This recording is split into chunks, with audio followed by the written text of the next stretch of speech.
Anden A på Kongeskærskolen viste i dag magisk teater i Cirkus Stjerneskud i Sandvig. Et stykke, som de er blevet instrueret i af tyrkiske teaterlærere. Publikum blev i dag præsenteret for et mørkt teater. Så det, I skal se her, det er jo sådan set det, der hedder sort teater. Og det betyder, at inde i det rum herinde, der er alting magisk.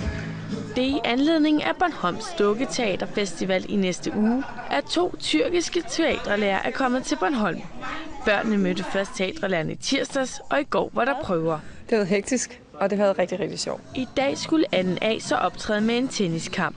Grunden til det mørke teater er, at der er 2 former for skuespillere. Dem, som publikum kan se i neonfarver, og skuespillerne iklædt sort.